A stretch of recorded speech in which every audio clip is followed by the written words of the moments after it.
Pavilion Banqueting Hall, comprising 2 beautifully decorated modern guest suites with seating capacity for up to 1,100 guests. An ideal choice for engagements, weddings, Mendi parties, exhibitions and seminars. Supported by the latest sound and video technology, air-conditioned and free Wi-Fi. Contact us today and see how we can make your vision a reality. The Eastern Pavilion Banqueting Hall, located on Featherstall Road South, Oldham. A perfect choice for your perfect day. Well, welcome to UK24 TV, and for those of you that may not know, the Brexit elections have happened. And we seem to have a very clear picture in the sense that the Brexit Party has made sure that in terms of the last 6 weeks in setting up the party, as Nigel Farage has said, it's only been 6 weeks, some would argue perhaps a little bit longer. As voted, the public have voted, but what isn't quite clear is what's happened. So today what we're doing is we've invited all the parties, but we have managed to get 3 of the parties here with us in the studio, and what we hope to learn is to find out, have the people voted, and are we any clearer as to which direction the UK is heading? Are we exiting or are we still Brexiting? So what we've got today is 3 well-known people from our communities. Harry, welcome back. You are Walaikum Salam. You are the Deputy Chairman of West Yorkshire area for the Conservative Party. Welcome to the programme. Lee Huntbach, welcome. You are a councillor for Ashton. Is it Ashton Waterloo. Waterloo. Ashton, Waterloo, yeah. And you are the chair for Tameside Green Party. So yeah, very welcome to the studio today. Mohammed Azam, welcome. Assalamu alaikum. And you are a member of the National Policy Forum for the Labour Party. So if I can say, 3 gentlemen, 3 people well known within their own parties. But can I ask the question, and I'm actually going to start today with the Conservative Party. Oh, wonderful. Why would you want to do that? Why would I want to do that? So Harry, are we exiting or are we still Brexiting? Is there now a clear decision in terms of the elections and what's going to happen next? Assalamu alaikum to all you viewers. Well, where shall I start? I think as Conservative Party, this election was really a no election that should not have taken place. It should not have happened because we were promised the Brexit on 29th of March and Brexit was not delivered. So what you're seeing now is an election that should not have taken place, and people have protested in a very, very loud voice. When you a say political protested, party, what do you mean? well, let me come back to that. With the Brexit Party, a party that's only about 6 or 7 weeks old, for it to become the leader, the biggest winner in a democratic election, demonstrates the level of anger that this country is feeling, and they've shown that anger through the ballot box. As I said, through an election that should not have taken place, but it has taken place, and that has given a clear message of what this country wants. Despite, I mean, the Lib Dems are not here to defend themselves, right? But despite what the Greens and the Labour and the Lib Dems might think, the country has said that we want Brexit that we voted for. The 17.4 million that voted for Brexit, that is what they want. They want it delivered with a no deal. Okay. Mr. Farage's party has won 29 seats. The Liberal Democrats have won 16. Labour has won 10, and the Greens 7, and the Tories 4. The Scottish National Party 3, and in Wales we have 1. Like you just said, Harry, and I'm going to just move across in terms of if I can bring in yourself here, Lee. The Greens seem to have come from pastures anew, if I can say that, in terms of this debate, whereas predominantly it has been, if I can say, an issue between the 2 major parties, and then Brexit have come in, being the Conservative and the Labour Party. But Greens have seemed to have been much more of a clear winner when it looks at percentage votes and gaining seats when it comes to the European elections. Yeah, I mean, that follows on from the local elections.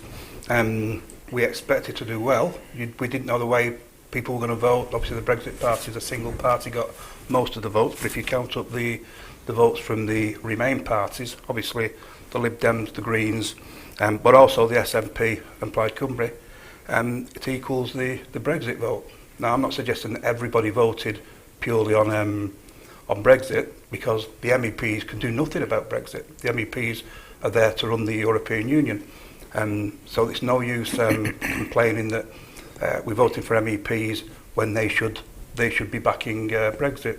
You know, the European members of Parliament have no power over that.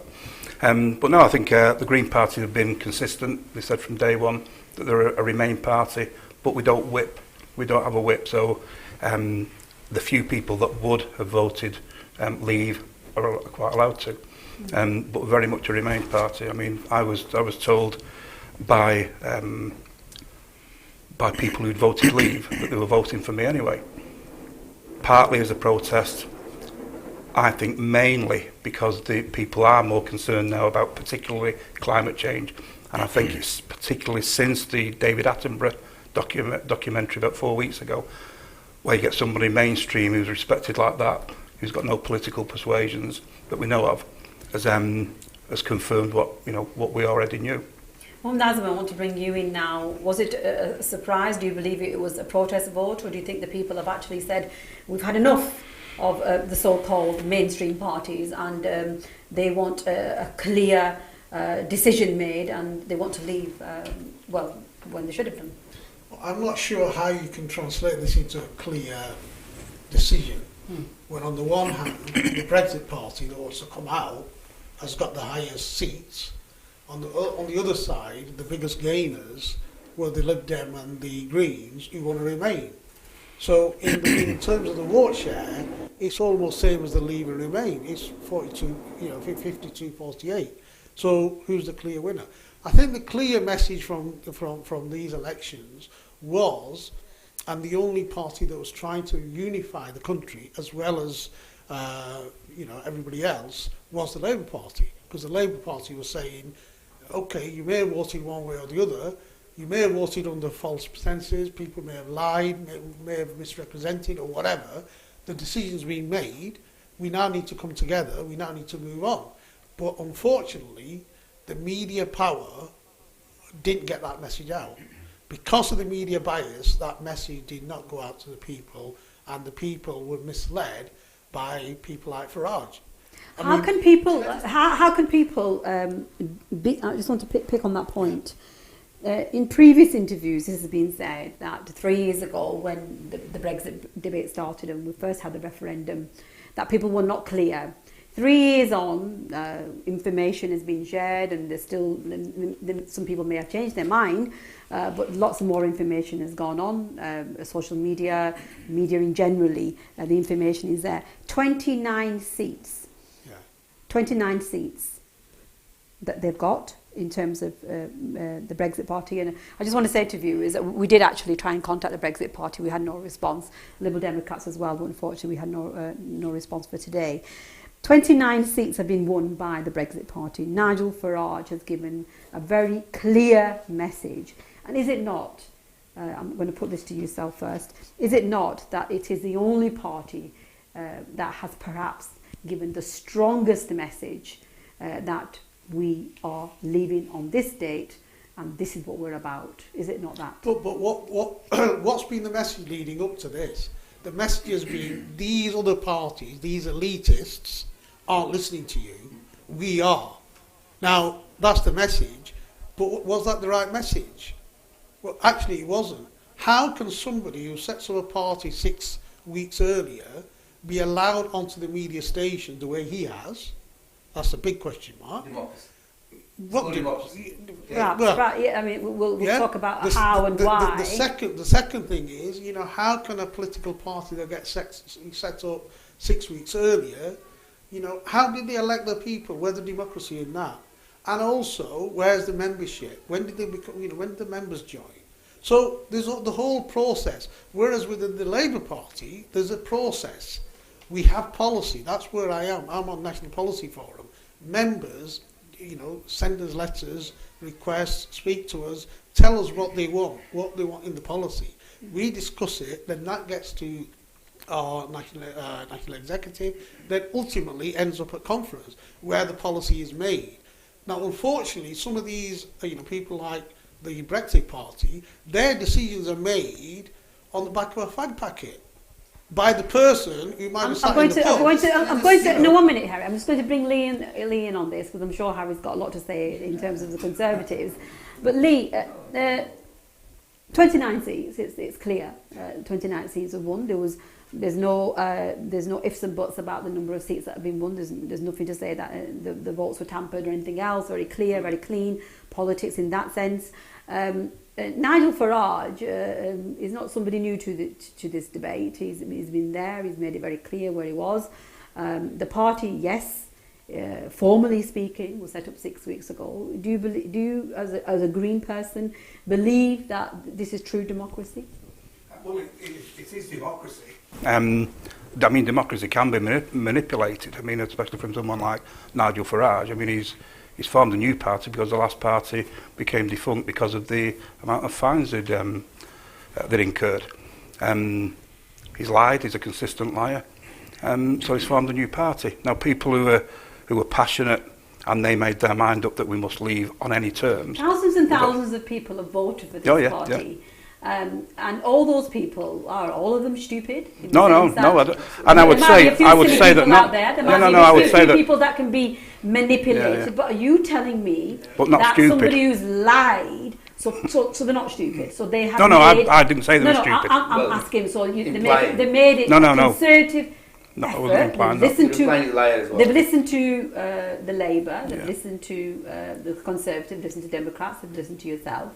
You've seen, comparatively speaking, on a percentage, have done better than probably these two guys put together historically. So how have those people decided? Why have they still decided to vote for the Brexit Party? Similar to what was said earlier, the media, the mainstream media, will report the way they report.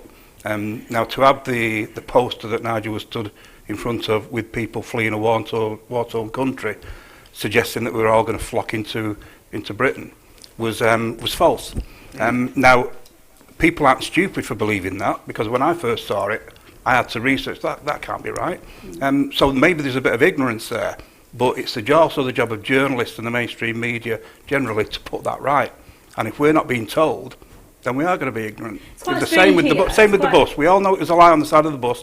Why was that allowed? The day after the referendum, Nigel Farage said, no, that should never have been said. He didn't say that before. Well, he actually, from what I recall, I think the next morning he was on one of the mainstream channels, and he actually said he couldn't remember. He'd actually forgotten all about it, and then he was reminded. So the media, I just want to pick up on that, and then Harry, I want you to answer this one if you possibly can. Tommy Robinson, he blames his, let's say, fall on media. He says he wasn't allowed to campaign. Yet we have an issue here in terms of, well, media has allowed and they've propagated it. And they, on one hand, is this a good argument? Is it a fair argument that media has such a large role to play? On one hand, we have the fall of Tommy Robinson, then we have the rise of Nigel Farage by the same media. So, you've answered your own question. I'm asking. I haven't answered the question. You know, when people start to blame the media or Tom Dick, I won't say Harry. No, Harry. No, Harry. They start blaming this and that. Let me just answer Mohammed Azam's question first, right, about political parties. If you have a look on a ballot paper, you will see a number of small political parties that are like just local, like the Yorkshire party, for example, we've got in Yorkshire, right? You can form a party within the stipulated time limit, and you can then start to campaign. They were not breaking the law or anything. The electoral office, the electoral commission, they registered with them as a legal party. So therefore, they were allowed to campaign, right? They were a valid party, right? They were a valid party. Whether a very prominent person, a politician, in the form of Nigel Farage, who in 2014 who in 2014 created an earthquake in the politics of UK, all right, by winning in the European elections last time X number of seats, right, 24 or something like that. Okay, now, you know, he's a figure larger than life in lots of, well, we don't, but he's not given the prominence he desires, and yet he's now proven once again, you know, as a conservative. I mean, should it have been He's told? been given more prominence. As a conservative, what I'm saying is, this guy has created something again, right, which we need to take notice of. As conservatives, you know, we know that we know what Nigel Farage has produced is an answer for the Conservatives, right? By his winning, all he's done is given us the clear mandate of what the public desires, right? Which is a Brexit that they wanted and they voted for, and the likes of Greens, the Remainers, you know, I call them undemocratic parties of this country, because when can I come in on this as well? Of course you can come back later, right? When a nation has voted and a result has gone in a certain direction, then everybody falls behind it, okay, to honour that, to honour and respect that result. Yet we seem to think that, well, Lancashire voted this way and Scotland voted this way, and no, London. we voted as a country, as United Kingdom. It was the United Kingdom that voted for Brexit. I want to bring Mohammed Azam here. Here we have a Conservative saying that the Brexit Party has given the Conservatives the mandate. Has basically, these are just your words. Yes. What does that say to you as somebody from the Labour Party? Has Nigel Farage given you a mandate as well? No. What's happened here is the media has allowed a person who is corrupt. He has fiddled in the European Parliament before. His previous political party, UKIP, has now gone where? This is the same party that he set up 5 years ago. Yeah, but Mohammed Azam, the Election Commission governs every single party. This is what I'm saying. In this country, that's why. Is this not a question for the Election Commission? No, but this is what I'm saying is this is a known person, and what we seem to be moving into, and what the media have allowed, is we seem to be moving into an arena now where people... the media for everything. Not for this one. This is well, the you've media. just done that. The media, the media are portraying this person as some kind of a hero, when actually all he's done is he's trying to buy the democracy. He's trying to buy positions. He's trying to, you know, use the finance of the public to derail democracy. And the reason I raise this is, if you follow who funded his last episodes, there's no record. He's now run another campaign within 6 weeks. Are we saying the members have paid for it like they have with the Labour Party? Well, he's got no members. So who's paid for this? It's been funded. He got funded. He got funded. From he who? got funded by 100,000 people paying £25 each, right? And that's how he created the funds. £2.5 million within 1 month. I mean, the funding element is something quite interesting, and we are going to have a break, and then we'll come back to you, Lee, straight after the break. Is democracy actually being seen here? Should the Election Commission not be asking questions about certain candidates, and can a party be formed within a space of 6 or 7 weeks and then swipe out the other parties? And is that the actual problem? And I want the viewers to think about this. And if you've got any comments or questions, then please do send them in, and we'll try and accommodate people's views here. We are going to take a commercial break. We're going to continue our conversation about the Brexit vote and what's happened here. And is democracy really being reflected in the United Kingdom? Those questions and many others will be answered straight after the break. See you soon. Assalamu alaikum.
The Eastern Pavilion Banqueting Hall, comprising 2 beautifully decorated modern guest suites with seating capacity for up to 1,100 guests. An ideal choice for engagements, weddings, Mendi parties, exhibitions and seminars. Supported by the latest sound and video technology, air-conditioned and free Wi-Fi. Contact us today and see how we can make your vision a reality. The Eastern Pavilion Banqueting Hall, located on Featherstall Road South, Oldham. A perfect choice for your perfect day. Assalamu alaikum and welcome back to UK24 TV, where we continue the debate, the saga of the Brexit debate. And of course we've had the referendum, and I was just reading some actual in terms of some of the strap lines across media. Everybody's complaining about media today, but let's see what things have been said. One of the things that was said was that that it's the worst ever results in terms of the Conservatives, the Brexiteers were saying here. There's another line here said, we voted to leave the EU, we haven't left yet. Isn't that simple enough in terms of what the people are saying? We've also got former leaders and other people saying, some were saying it's one particular party said it's grave time for our party and the country, but I'm not surprised that the result is as bad as it is. You just can't break promises you've made like this and expect to go unpunished. I wonder where that was from. So here we have got the Conservatives, the Greens and Labour here. Greens, Lee, have these two parties been punished enough, and have they been told what the people actually want to do, or can they carry on making excuses? Well, yeah, they can carry on making excuses, but people stop listening to the excuses. It's just the opposite of being stupid. People are intelligent. They start to understand what politics is about, and they're sick of the two-party state. So this European election was run on a proportional vote. And that's quite different, isn't it? I mean, we've looked at the mathematics of it, and where it's first past the post and all that, where this is proportionate representation. It's quite articulate and meticulous in the way that it's done. And I've had a few mathematicians who've been sitting down and was worked it out. And it's very, very interesting, isn't it, in terms of how it works. Like you just said, in terms of people are intelligent, people are not stupid. People have voted. It's clear, 29 seats have been won on the back of Brexit, whereas the other parties, proportionately, they have lost seats, and significantly the Conservatives have lost seats. I'm sure that's one thing Harry can't disagree on. He may disagree on many other things. Do you believe that this is true democracy and it now needs to be followed to the letter?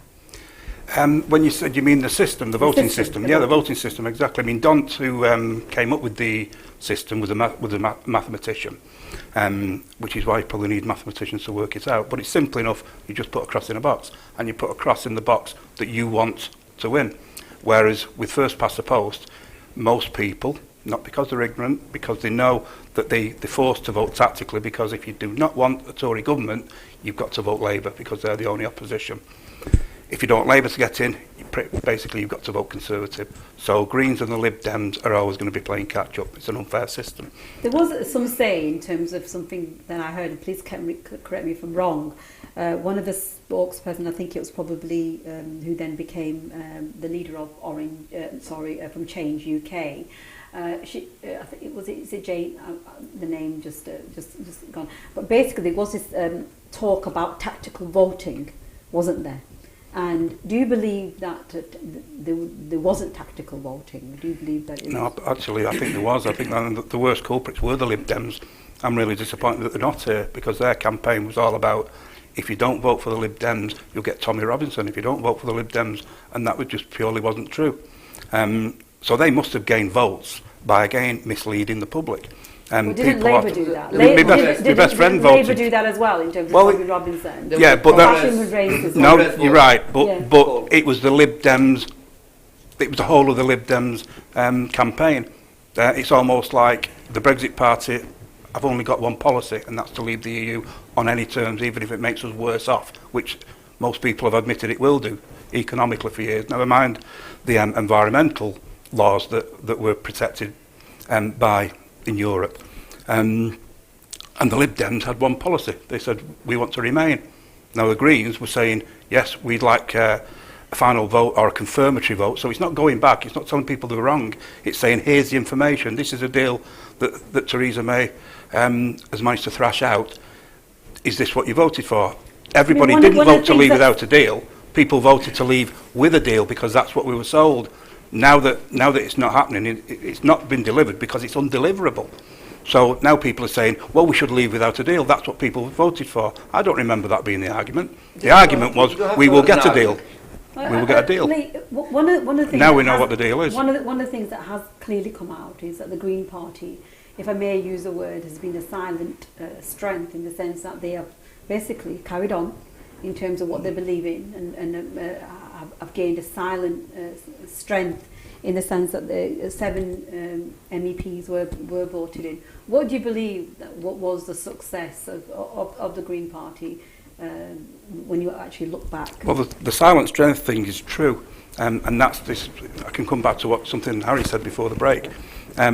Whereas we had a silent strength because the media basically ignores us.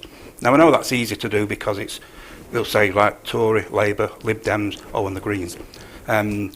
Nigel Farage, who you said didn't get help from the media, got so much help from the media to elevate him above parties like the Greens. Yes, he's charismatic. Yes, he shouts a lot. He's got the backing. But he's a fraud.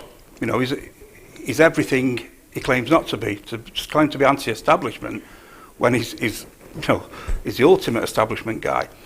Former stockbroker. You just call those people liars again. No, that's not to do with them. I'm saying that he's a fraud. I'm saying that he's a fraud.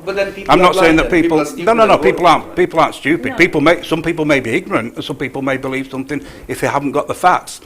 But if you tell people something long enough, and the people who should be questioning him, i.e., journalists, don't question him, then I would believe that.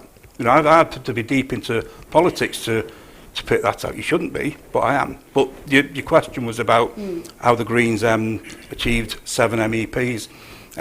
Well, let's not forget. We had 7 compared to Labour, which is seen as one of the main parties as being 10.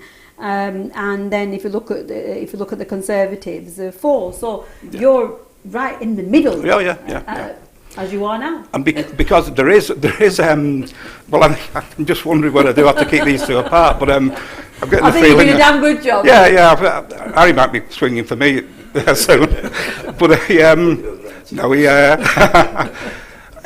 the Greens have done well, partly because they've come out as a Remain party. Now, us in the Green know how we did that and why we did it. Caroline Lucas, our MP, bearing in mind we've had an MP now for 6 or 7 years. I think she's been there. UKIP haven't had an MP. The one they did have was a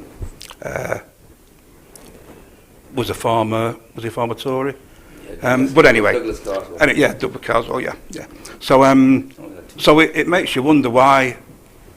I know why Farage is on things like Question Time so often. It's because he's good viewing. But it's still, for a so-called serious programme, it's still a false image. But now the Greens have not only consistently said they remain. Caroline Lucas also went around the country to all the Leave communities to ask them why they voted Leave, and she now says thank you to them for making her understand why they wanted to give the establishment, if you like, a good kicking. The other thing, let's not forget, anybody who's worked outside on that week in February when we had a heat wave, not a pleasantly warm afternoon that you get in February, we had a heat wave from 9 o'clock in the morning till 5 o'clock in the afternoon. Now that's unheard of, that's frightening. So the environment now, people are realising that global warming, climate change. Because one of the things that is that very clear, more votes from that has come out is that perhaps, if I change my words slightly, maybe not as clear, but one of the things that's possibly said is that there was very little talk of policy when it came from the two main parties, and perhaps even could be said about the Liberal Democrats, whereas the Green Party was talking about policy, and people had listened to the Brexit debate. It doesn't seem to have moved much on, but may or may not have made their mind up, but people were listening to actual policy? Do you think No, that's a fair think comment? I think that's a good point. I think people are sick of negative politics, if you like. And yeah, we plugged away because we need to get the message across, especially since the council elections. We now know that people have got to take us seriously. I mean, we more than doubled our number of local councillors. I did expect to win in Tameside, to be Tameside's first Green councillor. We also finished second in 3 other wards, and we beat the Tories in 6 wards altogether. Now, me finishing second 6 months earlier in the by-election was historic then. So what's happened since then? So obviously, we can now talk about policies, and it's not just about the environment. I'm part of the health group, the health policy group. We've got an economic, obviously, as part of the manifesto. So we've got a full and complete manifesto, but obviously we'll lead on the environment. People are obviously realising now that we're there to be taken seriously. Okay. Harry, I want to bring you in here because as a governing party, do you accept the fact that the whole mess, the whole shenanigans that are being caused and the bickering and the fighting is something that we made reference to in last time you were in the studio, both you gentlemen were in the studio, that you guys have actually given space to other serious politicians who are talking about policy, who are not bickering, but actually concentrating on the actual manifesto? Ask the question again. I'm asking, do you believe that you've caused that? Do you believe that as a party? The biggest, the cause of splintering that's going on in this country is basically down to one word, and that's Brexit. And for the last 3 years, the parliamentary time has been, in the main, been given to the Brexit issues rather than anything else. You switch on the radio at any time of the day, it was Brexit, Brexit, Brexit. And that's been 3 years of it. And when promises are broken, people have to give their response. And I said, this a non-election has occurred, and a clear response has been given by the public, because this is a huge protest vote by the public to say that you did not deliver what you promised. And the clear response is that they don't want you two parties. No, they want another party to lead on Brexit and move forward. Now the Labour Party, okay. The Labour Party... How can you disagree with that when 29 seats, Harry, 29 seats have been won by the Brexit Party, 10 seats have been won by Labour, 7 seats have been won by, and you're far behind as a governing party to be arguing that. We've got a kicking, and I said this opportunity has been given at this election to give a clear message to the Conservative Party. This is why we're at the bottom. We've been given a very, very good kicking and a licking because we need to listen. And we haven't listened. I think if our Prime Minister had resigned a little bit earlier, we would have done better. I think a lot of our own MEPs are saying that we would have done a lot better.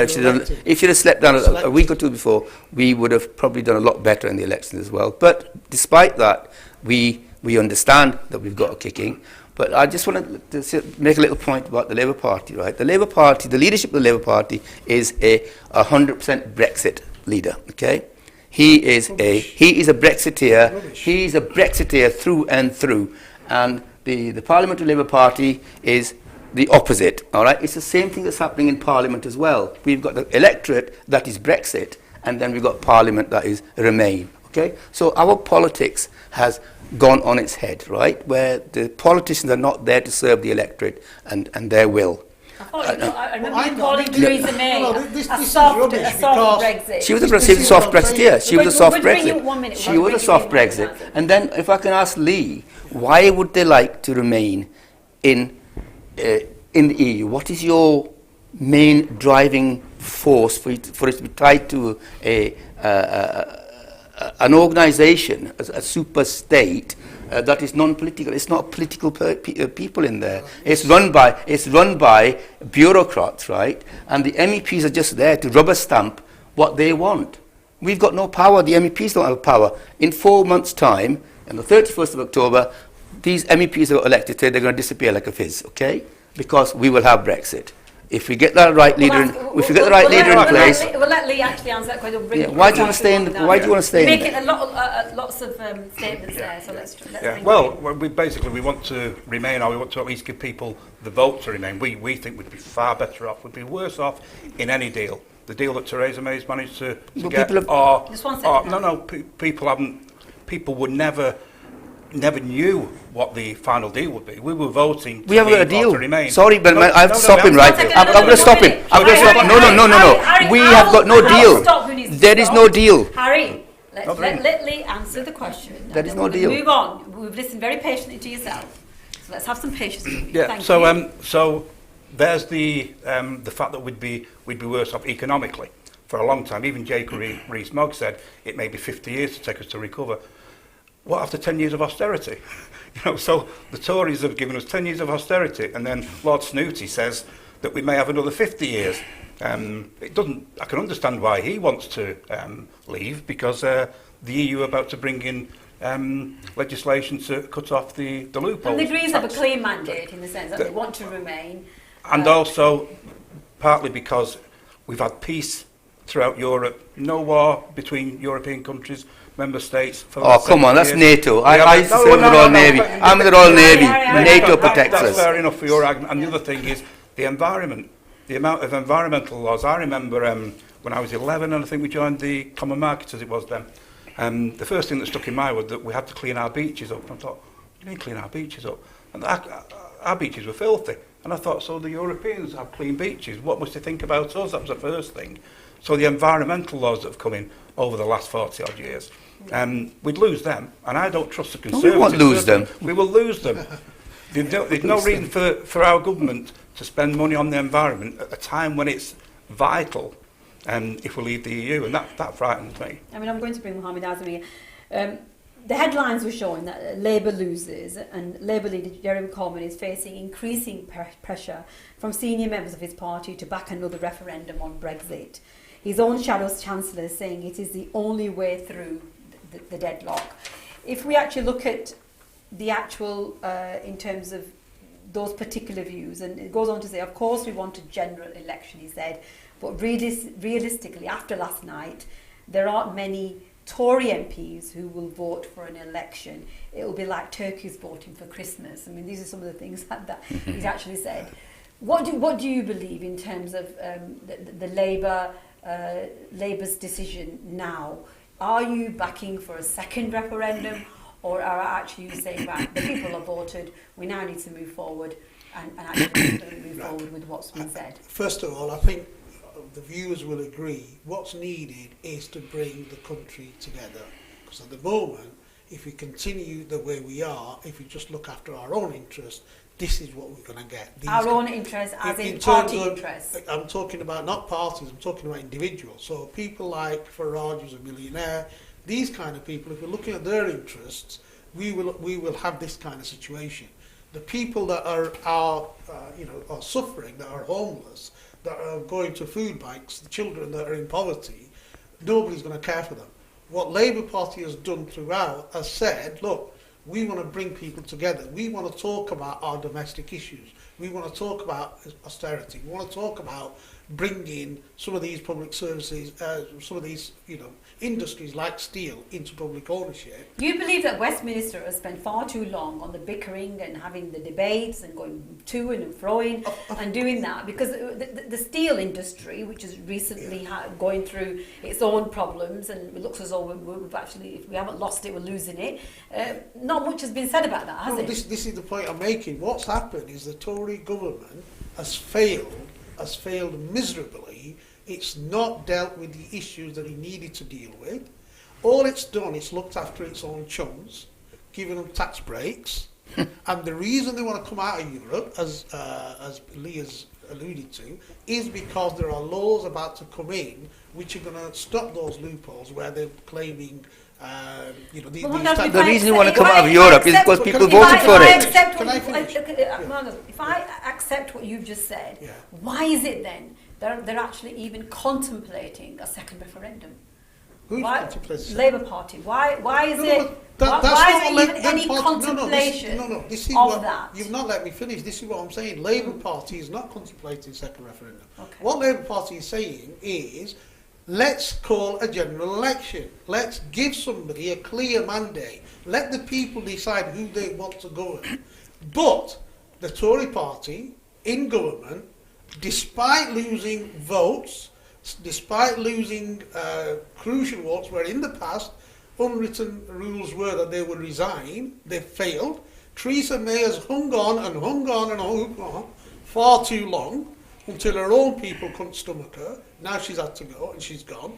Now we're going to get another muppet who's going to become a Prime Minister, unelected, decided by the MPs, not the public, and at the same time, while these millionaires get breaks, your Joe public is still suffering. They've not got food on the table. They're having to suffer because these millionaires... Labour's deputy leader, Tom Watson, has said that the party needed to urgently rethink its Brexit position after the disastrous election result. And Emily Thornberry. While Emily Thornberry told the BBC that the party should call for another vote and campaign to remain. I fail to understand who is telling the truth. The reason they're saying this is what I'm getting. This is what I'm getting at. The reason they're saying this is because the message that we were putting across has not got across because of the bias from media. So what they're saying is we now need to be clear, just as the Lib Dems and Greens were, or the Brexit Party was, to say where we are. Now, unfortunately, what I'm saying is that our party has tried to bring people together, but from these elections, it's obvious that the media and other people don't want that. They want you to, pick a side. And that is what the party is now. The leader has said, we are listening to our people, we're listening to our members, we're going to be consulting them. We will decide what our... you are opportunist. You're opportunist. You're looking for a referendum, an election. That's all you want. Of course, there's a fundamental issue. So you don't care about the country. You don't care about the country. Yeah, the fundamental issue is that it's not a second referendum. It's the final stage, or it should be a final stage of the democratic process of the referendum. So if people are now arguing that all of a sudden people are saying, we all voted to leave without a deal. I know many people who certainly didn't vote to leave without a deal. Democratically. So the fundamental issue is that it is a confirmatory vote. Is this actually, are you happy with this deal? Or are you happy with this deal, or do you want no deal, or remain? And there are different ways you can do it. But that is democracy. That's the final stage. Can I just make this... Harry, do you actually believe... Well, Jeremy Corbyn's not on the fence. Harry, do you actually believe that the Conservative Party, whoever the leader may be, Theresa May has actually said that she's leaving on the 7th of June.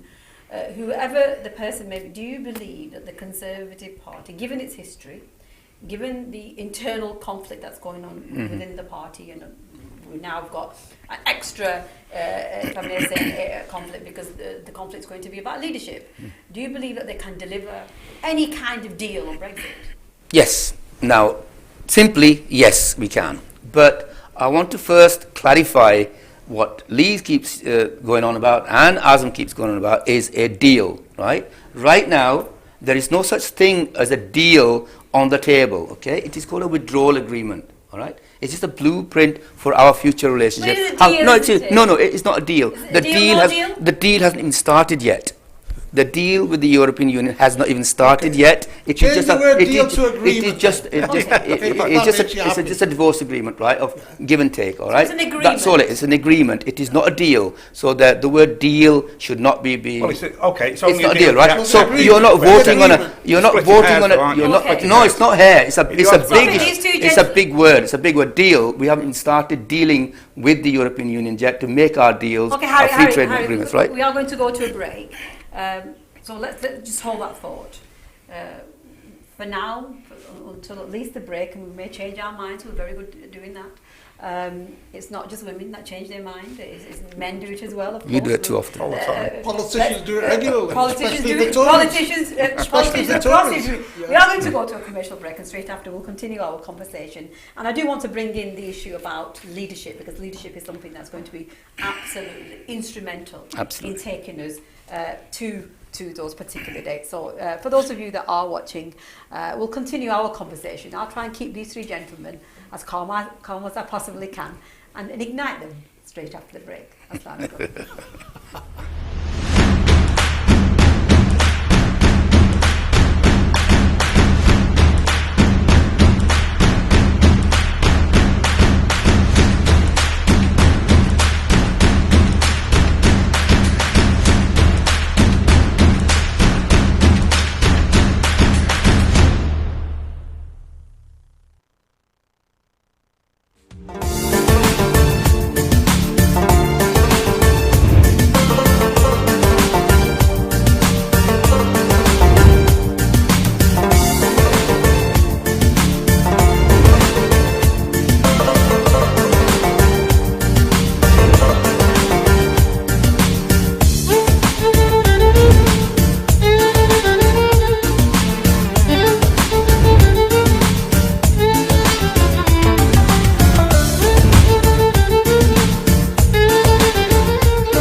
Welcome back to UK24 TV. And believe me, I could not keep them calm. There was none of this calming them down and igniting them. I really didn't need to. I think there's enough fuel here in the fire to no need for me to ignite at all. Harry, the question that we were pondering upon was in terms of leadership and in terms of moving forward and whichever way we look at it, whether we call it a deal or we call it an agreement. So let's use the word agreement for now. I think that would, for viewers' sake and for my own sanity. Yes, absolutely. For my ear on this side. Be clear, be clear. Be clear. The government, the Tory party, the Conservative party, will be the party that will take us to those dates and will be leading in terms of the agreement and negotiations and everything else. And of course, Nigel Farage has said, having won 29 seats, said it is democracy, that the people have spoken and they want a say in the actual the conversation or the agreement in terms of exiting the European Union.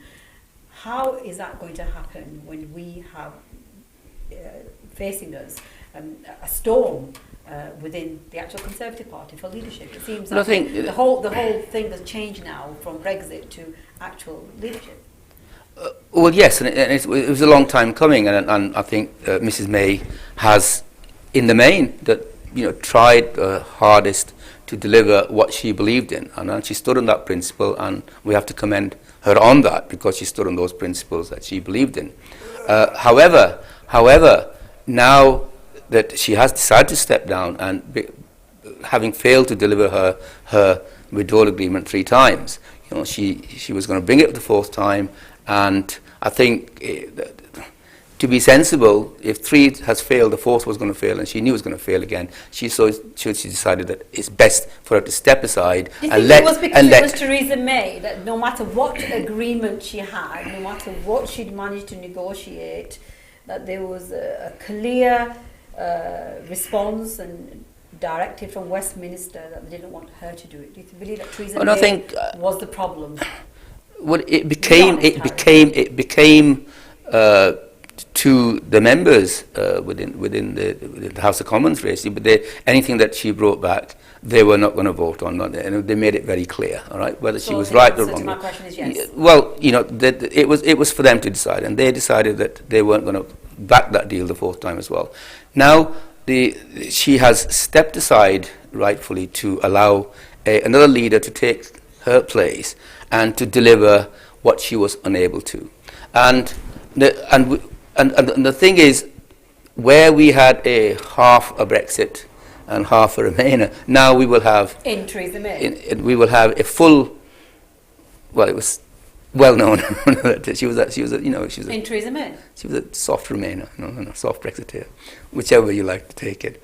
But now we will have a leader, hopefully. It would be a very grave mistake for the Conservative Party if they do not have a leader who is a Brexiteer. And right now, as you've seen the polls yourself, Boris Johnson seems to be in the lead. But with the Conservative Party, things can change. With the leadership contest, you can have a complete dark horse come to the front at the last minute, and it has happened in the past.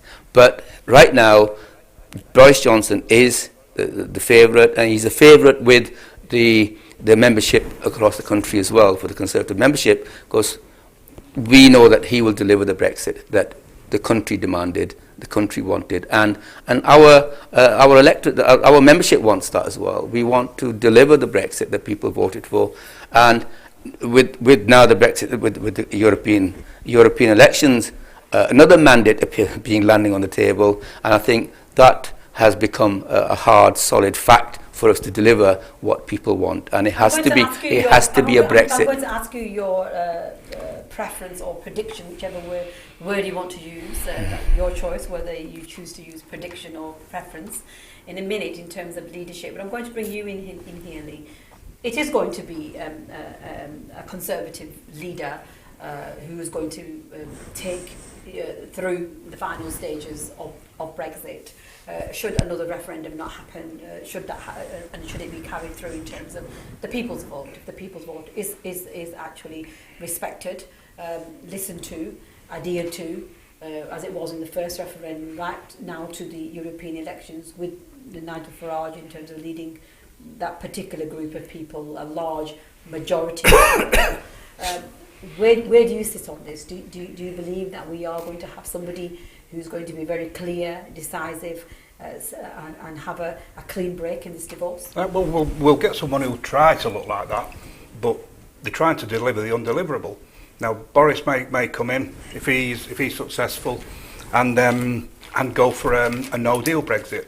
Now, the vocal minority, and it is a minority, who are screaming and shouting, saying we should just leave without a deal. They still can't claim to be the majority of people who voted leave. What about all the people that voted leave, believing that they were going to get a deal? Yeah, now, it was undeliverable. People being listened to? Because I don't think people are being listened to. I think those who shout loudest aren't always the most enlightened. Yet they're the ones that are screaming traitor at people because we want the people's vote. And I think, people who would accept Russian involvement in our politics, they used to be called traitors. Now that we find that they're having this input, and it's almost indisputable that, the people are saying, hang on, that's not right. They're being called traitors. It's all upside down. And I know what you're saying, Harry, about as long as the Tories don't make a mistake. But that's all they've done for the last 2 years, the last 3 years since Brexit, from start to finish. It's been mistake after mistake after mistake. It's I'm just talking about Brexit. I'm being a bit easier on Harry than you are. Don't know him well enough yet. So yeah, I think I don't think we certainly don't need a hardline Brexiter to lead the government. So we end up in the same place. Well, the reason that we're in the same place is because Brexit. We were promised 3 things. We were promised that within 2.5 years, so that's quite a short time frame. We'll rewrite all our deals with all the other countries that's taken us 30 odd years to achieve. We'll get a quality deal, and it won't cost us. So it'll be relatively cheap cost in economics. Yeah, so there's an iron triangle. If you're a project manager, the first thing you ask your client is, which of these things are you going to sacrifice?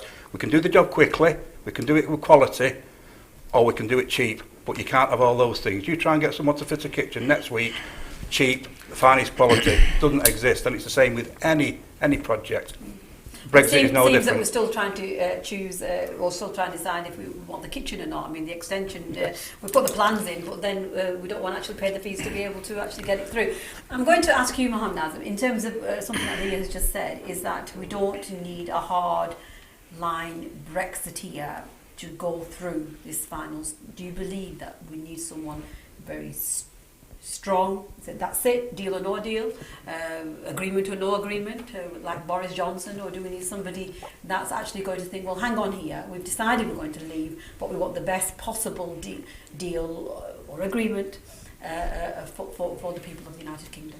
You know, there's a few things we have to remember. It's like a driver. If you're in a vehicle and you've got people behind you, the people behind will only go where the driver's taking them. At the moment, the Tory party is in government, right? They put Theresa May in there, who wasn't elected, she was selected. Now we're going to get another leader who's going to be selected. That person needs to be somebody who needs to look at compromises, who needs to look at bringing people together. That's what Labour Party has been about, trying to bring people together. If the Tory party wants to involve other political parties, sit down and find a way out of this, we will.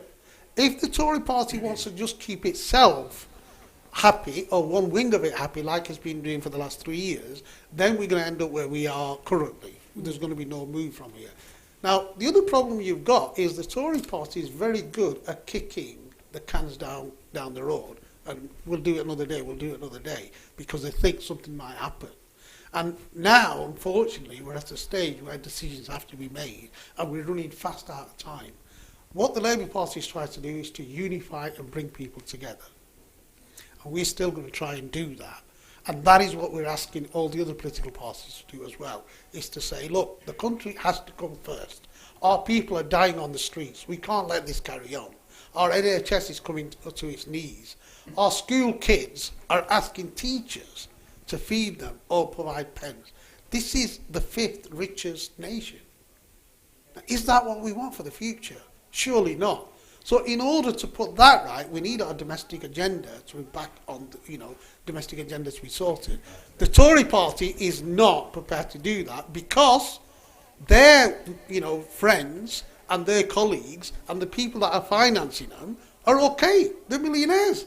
They don't need this. But our people on the streets need a government that cares, that provides these services, that runs public services for the public. We have come to the end of the programme, and I know lots of things have been said, but I'm going to put a final question to all three gentlemen. I mean, the results are overwhelming, aren't they? There's a cry for us to leave the EU at whatever cost. That seems from if you look at the results. But it isn't. But it isn't. There's a mixture of signs there. What I want to ask you, gentlemen, is what next? What will happen next? And to what extent are we going to continue, and it's something that's put to you, that we're going to continue to sacrifice our domestic policy on a decision that was made almost 3 years ago. So that's my final, and if you can try and be as brief as possible, we have come to an end. Harry, I'm going to start with you. I'm going to answer not your question, right, but I would like you to answer that question. I want to make this thing about the leadership, right, about the Brexit. The final thing I want to say is on Brexit. The mandate was given on when 500 MPs voted, and I brought this up last week. They said that the Article 50 was triggered, and that gave 500 MPs gave a mandate to have a Brexit, which meant a no deal. Okay, so that is how the leader can go and take that forward. Then Lee has mentioned about deals being done. Right, there'll be free deals. Until we are still member of the European Union, we cannot negotiate any free deals or any deal whatsoever, because we are still members of the EU. Right, so I have to make that clear to you that is why no deals have happened. Yeah, right. The program. I want to be very, very quick. If I can ask you said that. I am going to ask you if I can ask you to answer the question that I've just put to you, and then I'm going to come back to you and ask you your preference or in terms of leadership. See if you can answer that one. So Lee, in terms of domestic policy, the decision that was made and the way forward, if you could be as brief as possible. Well, the domestic policy, it's almost like there hasn't been one for the last 3 years. It's been Brexit and nothing else. I don't know what's been pushed through under this kind of swept under the carpet, if you like, that it's Brexit. So domestic policy, just let's get it done. Let's get it done one way or the other. And then we can concentrate on our domestic issues. We're a laughing stock across Europe. I remember seeing a headline in a German newspaper comparing Brexit to Monty Python. The word Brexit, I can't remember the way, but more or less it was saying Brexit is like a scene from Monty Python. And it's true, that's how we're perceived. I've just spent a weekend at a local music festival with people who come over from Holland and Belgium. One guy had cycled up from Alkmaar in Holland, and he sniggered every time. Every time Brexit was mentioned, it was almost an embarrassment, which I think we'll all agree that it's been a dog's breakfast from start to finish. So it does need sorting out, and I can see the only way to sort it out is say, right, this is the agreement we've been offered. Now it's okay, Harry, saying we all voted, or the Leavers voted to leave at any cost and leave without a deal. No, they didn't. That's not what they were sold. So now you take it back to the people and say, right, Leavers and Remainers, is this acceptable to you? This agreement, shall we make it a deal? Is it acceptable? Democracy, done. Okay, thank you. And Azam, final words, please, on that particular note. For me, I think the only way this will get resolved is a general election. But the Tories are not going to give you that because they want to look after their pockets. The hefty payment they're getting, they're not going to do that. So the next best thing then is, like Leah said, get the people to agree to whatever agreement that we've got. Failing that, let's just revoke Article 50 and look at our domestic issues and get them sorted. Come back to it. Final question. Sadly, I just want to. I want you to actually give me a name. Yeah, behave yourself. Who is? Be brave now, Harry. No, I back Boris Johnson because I want the kind of Brexit that he is prepared to deliver, and he's the person who can deliver the Brexit that the country has voted for as well. Can you stick to the same policy for 30 minutes? Why? What have I changed? No, not you. You're the one who's on about. I'm talking about Boris. I'm not talking about you. We asked the question. No. We asked the question, and I think Harry's answered it. We've actually come Boris. to the end. We actually have come to the end of the question, and I think you were very kind of you to actually give your preference there. Thank you very much, gentlemen. It's been an absolutely entertaining afternoon, if I can say the least. So, in fact, on those words, the people did deliver the actual vote. They did vote. They did come out. And if I can actually say that one of the things that clear to me and what was quite heartening was the fact that, comparatively speaking to the local elections, we had very similar percentages of people that came out.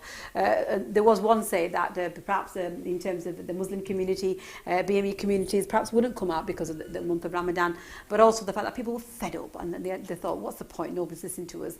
But that didn't happen. People did come out. There were thousands and thousands of people that come out. The end results is there. 29 seats went to the Brexit Party, Nigel Farage. The Liberal Democrats won 16. We had 10 that went to Labour, 7 that went to the Greens, 4 that went to the Tories. The Scottish National Party was 3 and 1 in Wales. So the people have actually said what they want to say, but many people will say that it isn't in terms of the actual, it is a consultative vote, that the consultation was there, the information is there, and it's now down to the parliamentarians and how they can move forward and can they unite? Can they unite on this very, very difficult debate, and will the Conservative leader, whoever it may be, he or she, take us very swiftly and will we exit? I don't know, lots of questions, and maybe I hope that we will find answers to some of those questions very soon. As always, I say at the end of my programme, look after yourself, because in looking after ourselves we look after each other. Stay blessed, and hopefully I'll see you very soon. Assalamu alaikum.